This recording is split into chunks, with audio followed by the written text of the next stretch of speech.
Señorita, acabo de cruzar la frontera y no me agarró la migra. ¿Usted cree que me puede ayudar con mis papeles? Tranquila, niña, yo tenía tu aplicación de asilo, te consigo tu permiso de trabajo, la residencia. ¿Eres casada? Yo te caso. ¿Hiciste los taxes? Me van a firmar aquí. Ahí. No ponga su futuro en manos de inexpertos. Mi equipo de abogados licenciados en inmigración y yo abogaremos por sus derechos e intentaremos ayudarlo a alcanzar el sueño americano. Registra tu casillero gratis en Estados Unidos. No importa en qué país te encuentres, envía lo que desees a tus seres queridos en Venezuela, porque con K-Export no existen fronteras.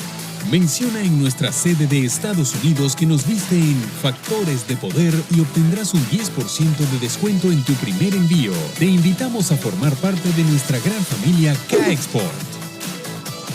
Déjalo todo en nuestras manos. Regresamos con Agárrate, para cambiarte el look, para cortarte el cabello, para estar siempre bello o bella. Ahí tienes que comunicarte con Calogero Tramonte. Haz la cita a través de su página web, que es turred.com, o a través de su aplicación, que es Turred. Y una vez que tengas la cita, trata de ser puntual. Y si tú quieres una buena cartera de diseñador, siempre has querido tener una, o un buen reloj marca Rolex, bueno, visita la página web de Maru Consign. Ahí vas a conseguir bellezas en carteras de diseñador con su origen certificado en perfecto estado a muy buen precio, y te lo van a enviar a cualquier parte del mundo excepto Asia, igual que los Rolex. A lo mejor tú tienes una buena cartera de diseñador o un buen Rolex y necesitas dinero en efectivo, llama a Maru Consign. Ellos certifican el origen de la cartera o del reloj y van a negociar contigo.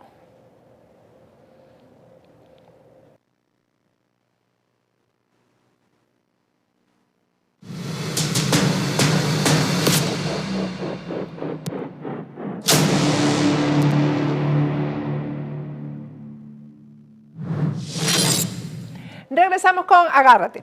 Vamos a hablar de un tema que nos hace ruido a algunas personas que, como yo, siempre hemos trabajado la fuente militar en Venezuela. Y ahora se mezcla con el tema ruso, ¿no? Porque varios analistas e incluso militares activos en Venezuela aseguran que ese poderío militar ruso dentro del país, dentro de Venezuela, pertenece más a esa forma de hacer propaganda que tiene Rusia, y que además, por cierto, se está poniendo en acción en estos momentos con el tema de Ucrania, ¿no? Cuando uno lee estos análisis y conversa con los militares en el terreno, se da cuenta que los rusos están en Venezuela beneficiándose económicamente, mientras dejan, por cierto, bien mal parados a los militares activos venezolanos y en general a la Fuerza Armada venezolana, ¿no? Porque en la propaganda que ellos mismos hacen, lo que resalta es que prácticamente están manejando el estamento militar con respecto al apresto, pero también con respecto al recurso humano, es decir, al personal, ¿no? Y que son ellos los que mandan, que los militares venezolanos están ahí simplemente para obedecer, y que además los militares venezolanos no tienen acceso a los beneficios y a las riquezas como sí lo tienen los rusos. Ese es el mensaje y eso es lo que está en la información a la vista, ¿no? La periodista Sebastiana Barraez publicó esta semana una entrevista con un general de la aviación venezolana que dijo cosas bien interesantes sobre el tema. Yo les voy a leer algunas de ellas, ¿no? Ella le hizo preguntas, como siempre, estratégicas e importantes, como, por ejemplo, que si Rusia ha instalado radares en la frontera. Él contestó de forma muy precisa, ¿no? Pero hubo cosas que a mí me llamaron mucho la atención. Sobre los radares, él dice, no hay radares rusos que se hayan instalado recientemente, y los que hay son los P-18. Las unidades están desde hace unos años, y los radares rusos que están en esas unidades son de vigilancia y tienen varios años. Debe ser, y esto es en respuesta a unas declaraciones que dio Julio Borges.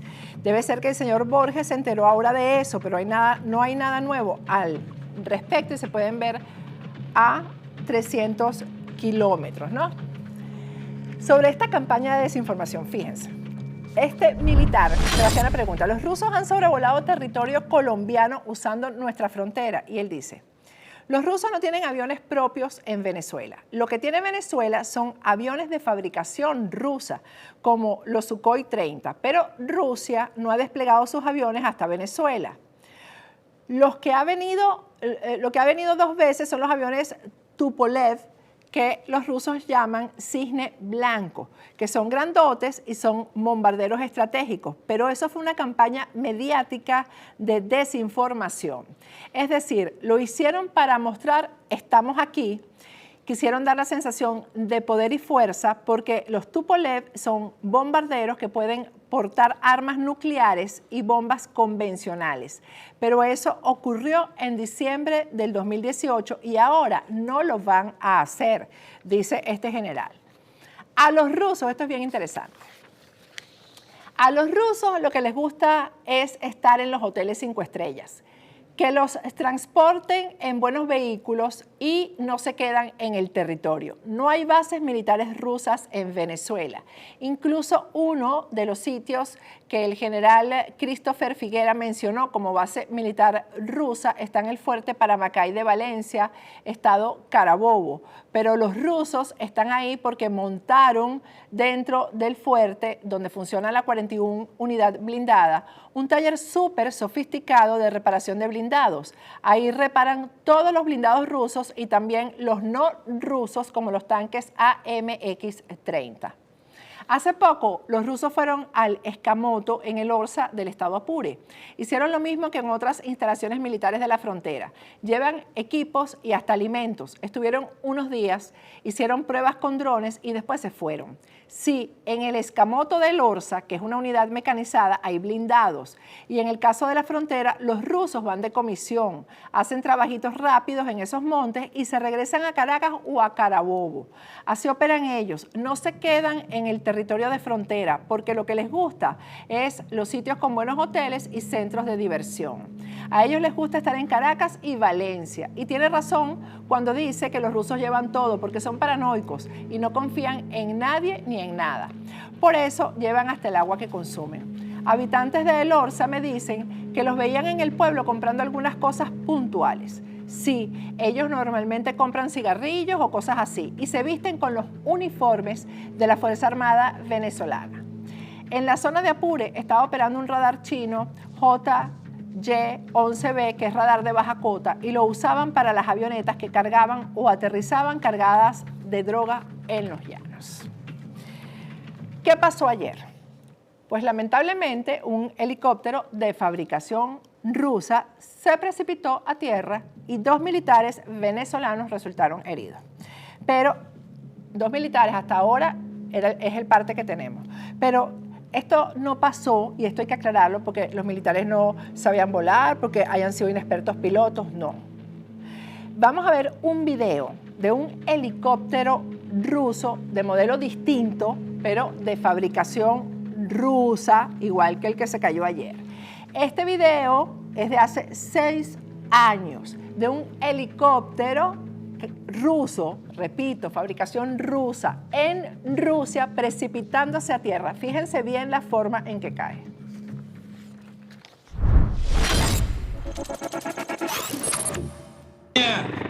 Выполняется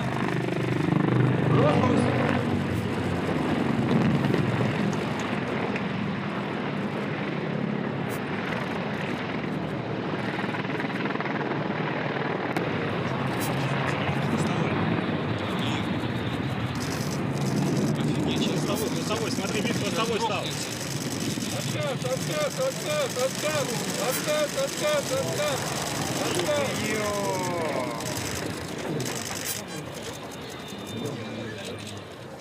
Живой, вышел. Один пока.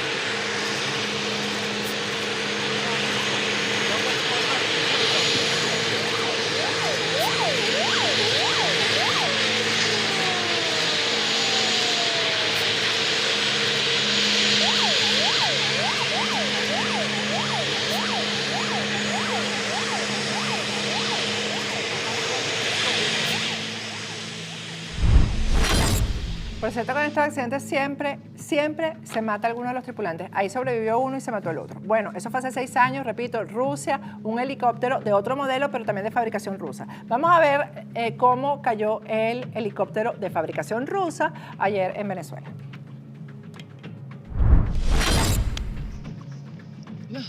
Sí, se está cayendo. Pues por los terrenos va a caer. Mira, mira, ya va para el suelo. Mira, se cayó. Agarró candela. Los especialistas que hemos consultado explican que por la forma en que ambos helicópteros cayeron, la falla es la misma, es el rotor de cola. En programas anteriores, aquí en Agárrate, hemos denunciado que es la falla de estos helicópteros rusos que Hugo Chávez se empeñó en comprar y que le ha comprado a Rusia, al igual que otros equipos que además no solamente es que los compran con fallas, que son equipos que ya están fuera de servicio, que no tienen garantía de mantenimiento, tampoco tienen garantía de actualización, pero encima los compran, repito, con sobreprecio, pero después los que se montan ahí, en esos helicópteros rusos, que por cierto son varios ya los que se han caído, este no es el primero y la falla siempre es la misma, son varios helicópteros rusos, siempre es la misma falla, y los muertos no son militares rusos, son militares venezolanos, que por cierto cada vez que se montan en los helicópteros tienen que rezar porque saben el riesgo que están corriendo. Los muertos no son militares rusos, los rusos se quedaron con la plata de la venta de estos helicópteros que no sirven para nada y los muertos los pone Venezuela. Vamos a conversar con el coronel Antonio Guevara sobre este tema de la presencia rusa en Venezuela y el honor de los militares venezolanos, porque yo me pregunto, cada vez que esto ocurre, ¿qué es lo que piensan los militares venezolanos? ¿Qué es lo que piensan de los rusos dándose la vida que se dan, tal cual como lo describió este general en la entrevista con Sebastiana Barraez, en comparación y en contraste con lo que viven los militares venezolanos allá? Buenas noches, coronel, ¿cómo está?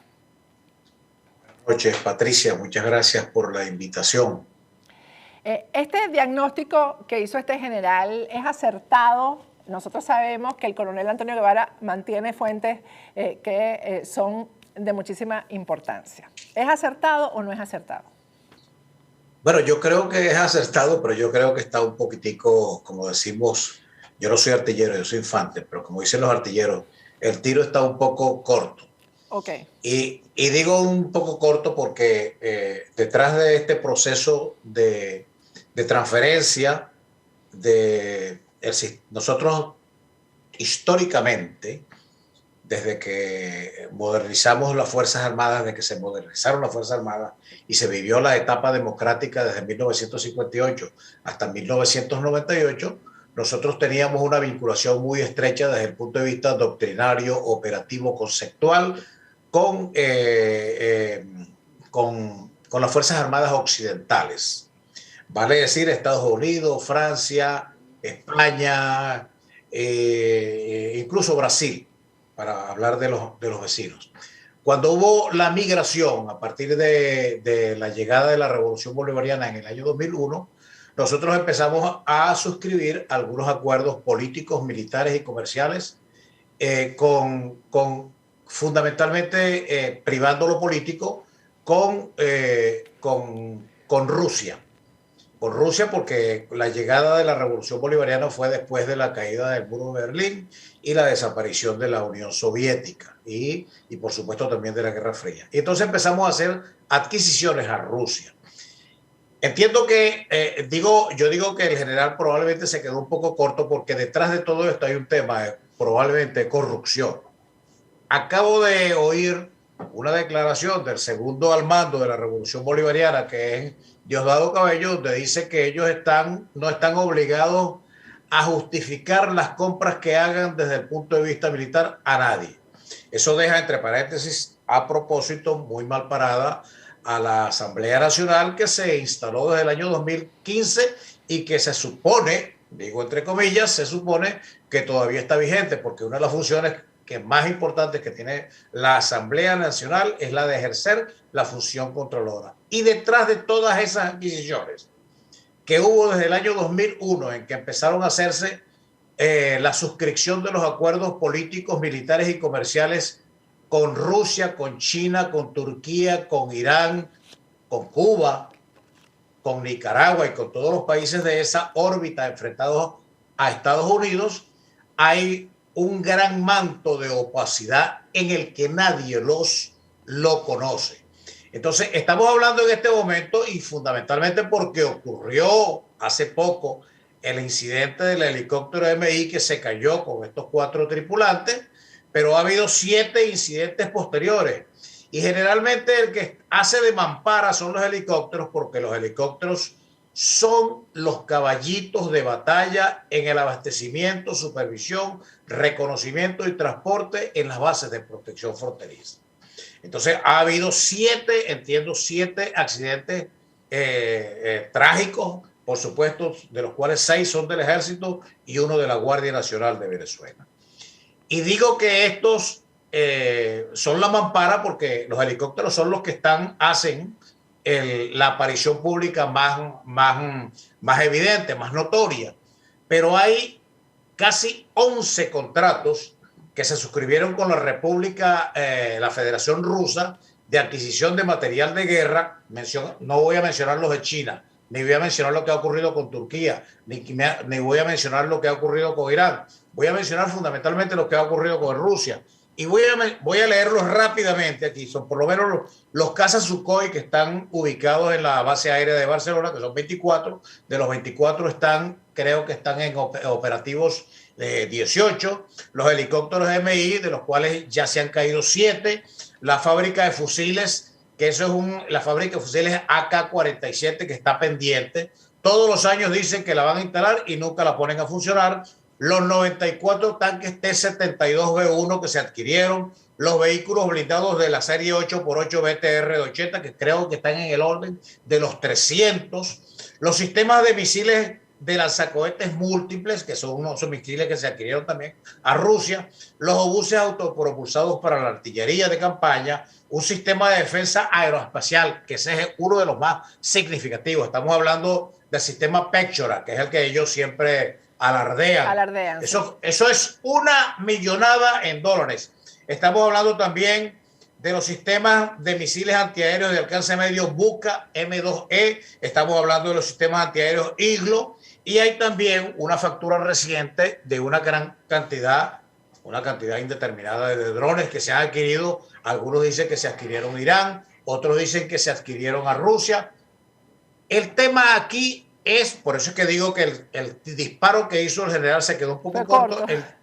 Es lo que dicen las agencias especializadas, porque como detrás de esto hay un alto nivel de opacidad, las agencias especializadas que se encargan de difundir este tipo de información hablan de 11.000 millones de dólares en adquisición de material de guerra para las Fuerzas Armadas, para la Fuerza Armada Nacional en estos últimos 20 años de Revolución Bolivariana. Entonces, ¿qué es lo que se puede especular en este tipo de cosas? Por supuesto, corrupción. Corrupción, porque detrás de este tipo de opacidad lo que hay es corrupción. Ahora, ¿quiénes son los que pagan exactamente las consecuencias de la corrupción, de la inescrupulosidad de los altos mandos bolivarianos en el término de la ejecución de estos contratos y de estos acuerdos militares con estas repúblicas, especialmente con la Federación Rusa?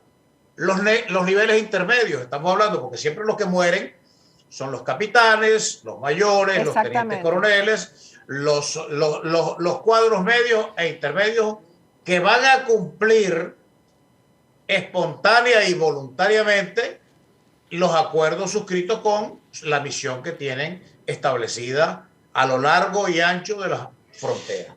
Pero eso que ocurrió o que ha venido ocurriendo desde que empezaron a adquirirse esos sistemas de armas, específicamente los helicópteros rusos, pudiera ocurrir en caso tal de que se presente una emergencia en el país con los radares rusos con los sistemas de defensa aeroespacial Péchora, con los misiles. Lo que pasa es que eso no es tan público, no es tan notorio y no ocurre con tanta notoriedad como ha venido ocurriendo con los helicópteros rusos.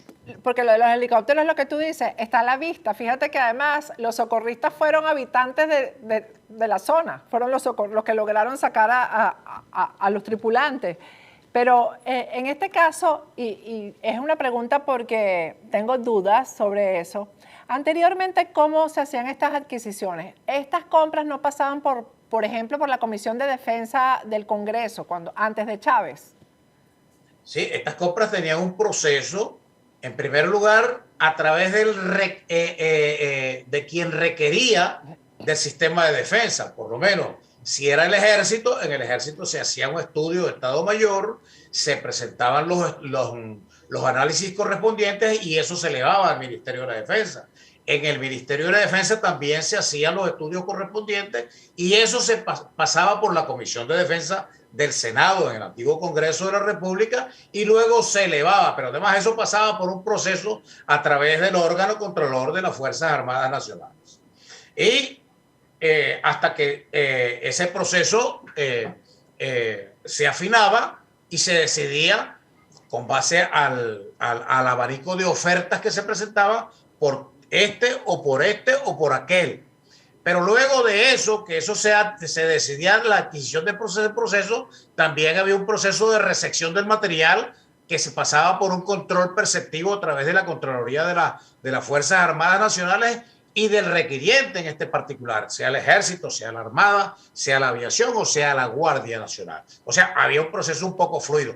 No queremos decir con esto que no ocurrían irregularidades como en efecto ocurrieron. No, ocurrieron y hubo escándalos, por ejemplo, yo recuerdo los escándalos cuando la repotenciación de los tanques MX, recuerdo, pero se hizo el escándalo y se hizo la investigación. Claro, pero eso se difundía y había acceso abierto a la prensa, vamos a decir así, pues la prensa investigativa tenía acceso a eso a través de cualquier canal. Pero eso llegaba a la prensa y eso difundía. Ahora yo quiero hacer una pregunta. Entonces, todo esto que está ocurriendo actualmente, tomando como referencia los 11.000 millones de dólares que se supone que se adquirieron única y exclusivamente a Rusia.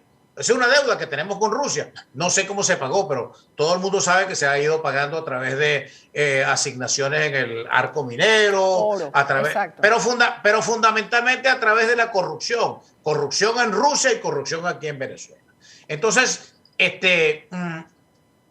tema aquí es los altos niveles de opacidad, porque yo todavía no he leído a través de ningún tipo de investigación periodística o cualquier tipo, ¿verdad?, donde se diga que en la adquisición del sistema Péchora a través de los 94 tanques T-72 que se le vendieron al ejército, o los 300 vehículos blindados que se le vendieron al ejército, o a través de los radares, o a través de los helicópteros, o a través de los Sukhoi, que son las adquisiciones rusas, hubo tal o cual irregularidad, que sin necesidad de investigar, uno tiene la posibilidad de decir si la hubo.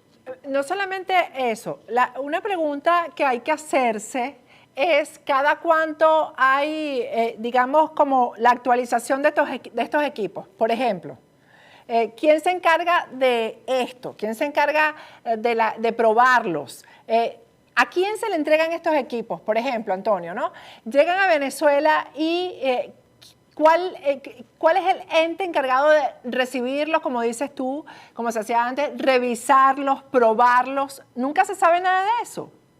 O sea, los militares en Venezuela, la Fuerza Armada, los militares venezolanos tienen participación en este control, en el control que se hace de los equipos.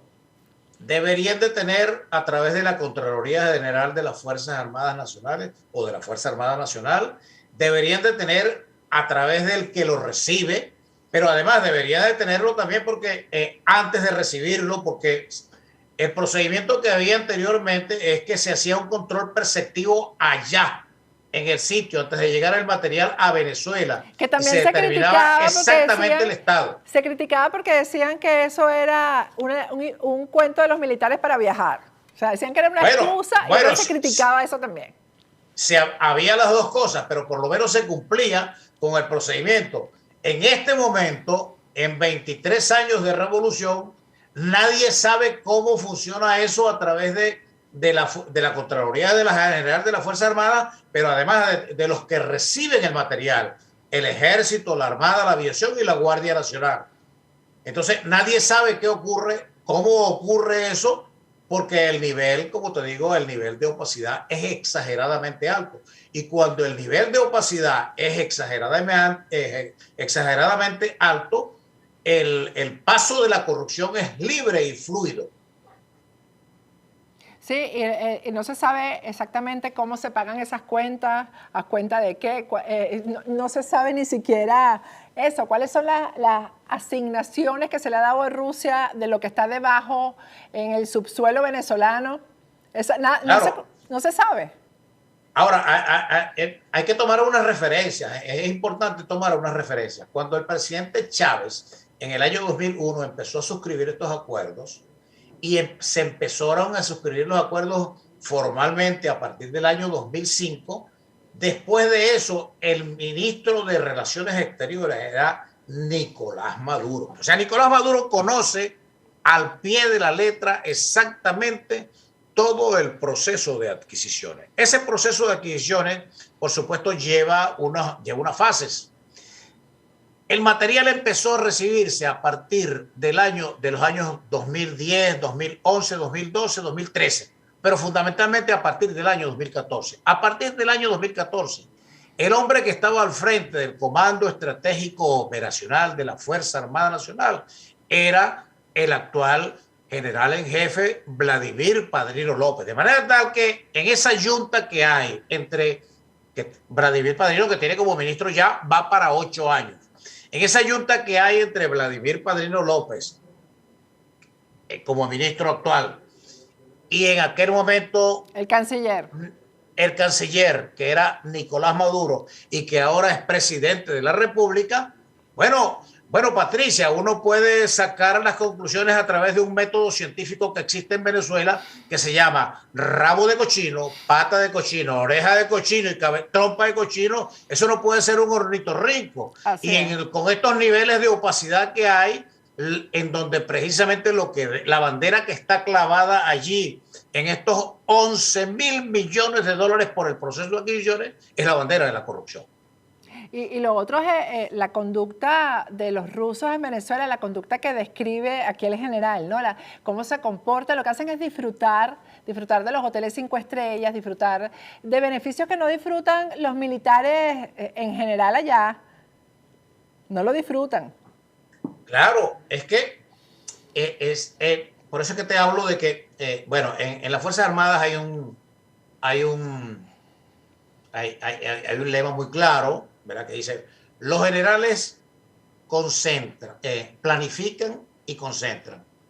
De coronel hasta teniente coronel despliegan, pero quienes combaten son los que están por debajo de coronel, de teniente coronel, mayor, capitanes, etc. Por eso es que tú estás viendo que quienes sufren precisamente los resultados de estas pésimas adquisiciones que se están haciendo son los que utilizan el material en el día a día. Y los que están por encima de eso lo disfrutan en connivencia con quienes precisamente aprueban los procesos para entrega del cheque correspondiente en las oportunidades que corresponda de acuerdo a lo que está establecido en el contrato. No, entonces, después viene el trato con los familiares de los fallecidos, a quienes engañan, a quienes le ofrecen cualquier cantidad de cosas para que no denuncien, para que no reclamen y después no les cumplen, porque de eso hay historias, montones de historias, con los fallecidos precisamente por el uso de estos equipos que no sirven, obsoletos. Sí, es que, desafortunadamente los altos mandos actuales y los altos mandos militares actuales, todo esto que ocurre con capitanes, con tenientes, con mayores, con soldados, lo consideran simplemente como daños colaterales en ese proceso de ellos disponer libremente de los dineros de la corrupción. Y esa es la desgraciada realidad de lo que está ocurriendo dentro de la Fuerza Armada Nacional. Muchísimas gracias, Antonio María Guevara, como siempre. Gracias a ti, Patricia. Tan claro y tan preciso. Vamos a ir a un corte y al regreso seguimos con Agárrate.